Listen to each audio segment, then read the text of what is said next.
Okay, good afternoon, everybody. My name is Omar James, and this is a project I've been working on for the last year and a bit. It is doesn't have a proper name, unfortunately. I wasn't really expecting this nomination, but I just refer to it as the URL, which is deals.isleofdevils.com. And the purpose of this project is to promote food pricing transparency in Bermuda. So, what is price transparency? Price transparency is the readily available information on the price of goods or services that, together with other information, helps define the value of those goods or services and enables consumers to identify, compare, and choose providers that offer the desired level of value. And the goal of this solution, as I said, is to promote food pricing transparency in Bermuda and to aid consumers identifying alternative pricing options. We achieved this by deploying several automated and crowdsourced solutions to gather pricing data on over 40,000 individual food items at various local supermarkets. The data is processed and stored in our database where it can be compiled and queried.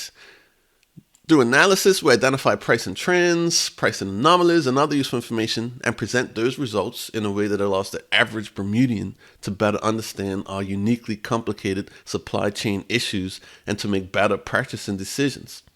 Our archive currently contains products dating back to September 2021 when I started this project and will become more useful as we continue our cataloging efforts through the years, hopefully. So our solution caters to anyone who could benefit from detailed reporting of food prices in Bermuda. Like shoppers, journalists, dietitians maybe, statisticians, etc. And users can also export our data in a variety of different formats. So it's also a solution for anyone with a desire to perform their own analysis or use the pricing data in their own articles and applications. So how did this start? So we all know that life in Bermuda is a bit rough as far as like the cost of everything is concerned. Cost of living's really high. And the government has made various statements about addressing this. There was one time in the 2020 budget speech that the finance minister at the time proposed some changes to the Cost of Living Commissions Act, which would force supermarkets to publish their prices. And they would also track those changes in an app, and then customers could use it to compare prices, make better decisions, blah, blah, blah. This sounds familiar. This is exactly what I was talking about. They never did it. Right? So then COVID happens. We've got all this hyperinflation. Food prices are going crazy. And I remember going to the grocery store and looking at something. I had something in my hand and I'm like, wow, this was definitely cheaper when I was here a couple weeks ago, like significantly cheaper. What happened? Right? So out of that frustration, I just said, you know what? If no one else is going to do anything, this isn't an original idea, no one's actually executed it. If no one else is going to do it, I'll just do it myself. So that's where the project came from. So how do we actually achieve this? So this is the site at a really high level. It starts by gathering pricing data from several supermarkets in Bermuda. We hope to expand this over time. And each grocery store is sort of siloed, so we have to create a solution for each one. And those solutions are both crowdsourced and automated. So we gather data through several different means, and we organize that data into quarterly snapshots. Then we take those snapshots, analyze them, we compare them, we look at the results, and we presented the results to interested parties.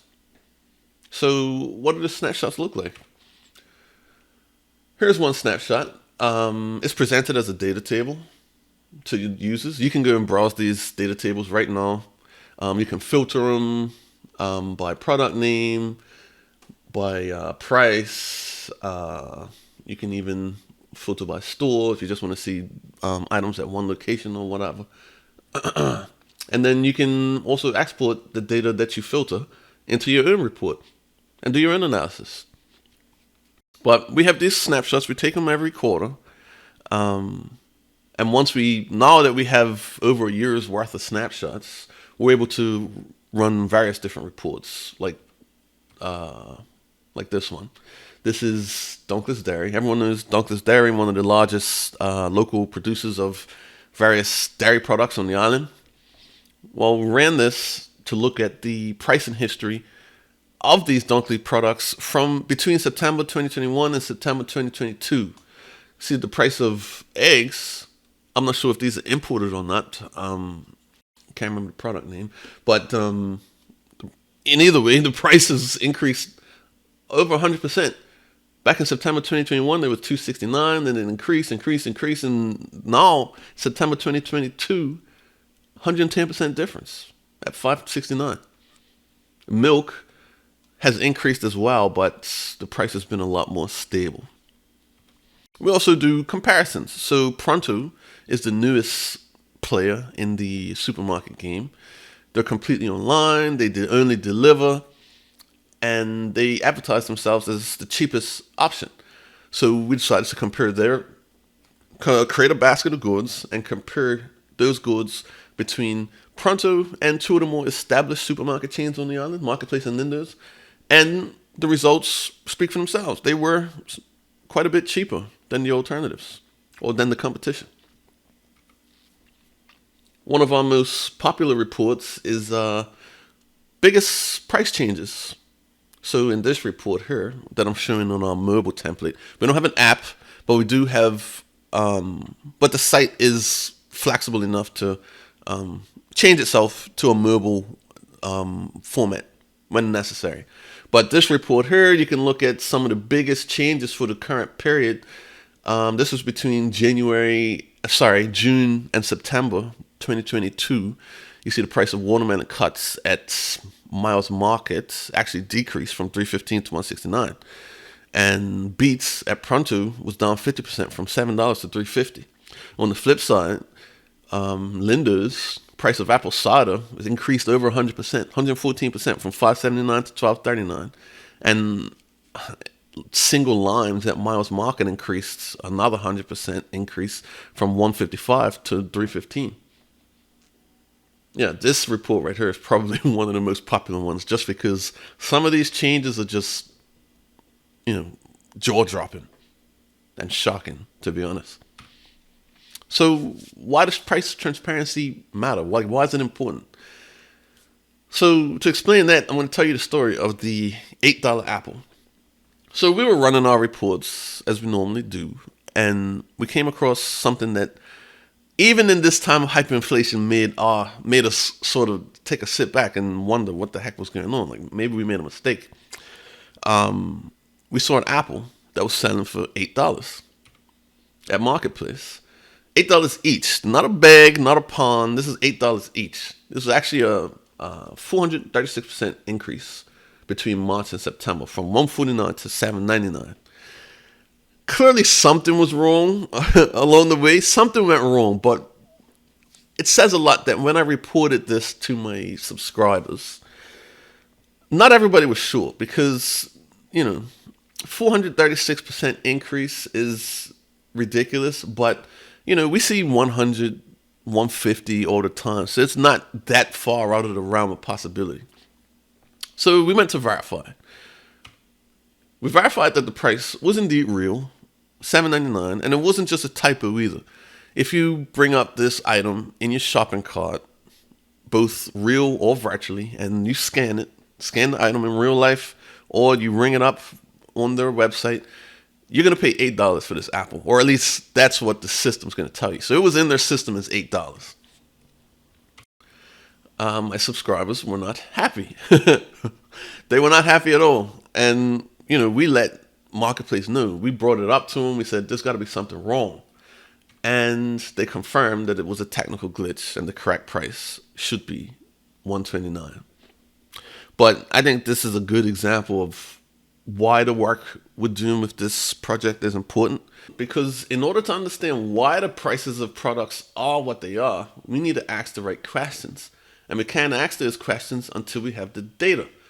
Once we've gathered and compiled and analyzed the data, we can point to issues like this $8 apple and take these supermarkets to task. Why is it that apple cider increased from $5 to $12 in a 3 month period? Why is it that the price of locally produced eggs has become over 100% more expensive in the past year? Supermarkets are one of the few companies that felt little to no pain during this pandemic because they never closed, and any additional cost they incur gets passed on to us. The least they can do is explain themselves and provide some insight into why they are pricing things the way that they are. It's the least they could do, but they don't even do that. So some of the challenges that we had on this project is it's really a pro bono thing. We're not looking to make a profit, so it's running on a shoestring budget, and all the decisions that we make have to take that into account. Like we can't have too much data or use up too much bandwidth because we're not trying to run some huge industrial application here. And then there's a lack of analytical expertise on the team. I mean, the team's basically just me, and I'm not really an analyst, and I don't really understand the ins and outs of the supply chain or of supermarket issues. But if there was someone that can understand that, you want to donate some time, look through the data, I can give you access to the database, you can run some queries, and maybe you can dig out even more useful information than we have. And then supermarket pushback. So when we originally posted that Pronto comparison, they posted it on their social media. They were more than happy to sort of advertise that because it was good for them. But when we started showing some of the price increases on those same items and showing that it wasn't quite the deal that it was in the previous period, they didn't like that so much. And there could be more pushback in the future. But hopefully we can work with some of these supermarkets because price transparency should be something that we all strive for. We should be looking to help people, especially in these trying times. So, plans for the future. We're going to add support for more supermarkets. We're going to expand our crowdsourcing functionality so that people can more easily. They do send in their prices right now, but we wanted to make it even easier, make it more streamlined. I want to have a quarterly newsletter, and we want to use this platform. Like if you're listening to this or watching this, we want to push for legislation that encourages and protects price and transparency. The government's talked about this before, but they never went through with it. So maybe we can encourage them to pick up that torch and run with it, because the more they encourage it, then the more useful a project like this will be, and the less work I have to do. So that's the end of my presentation. My name is Omar James. Like I said, you can find me on social media if you want to stay connected. Any requests or ideas, you want to participate, just look me up. YouTube, LinkedIn, Facebook, Instagram. You can find me at all the major social media platforms. Special thanks to the team, Nisa and Ebony, who helped me with this project pro bono. Very much appreciated, and thank you for watching.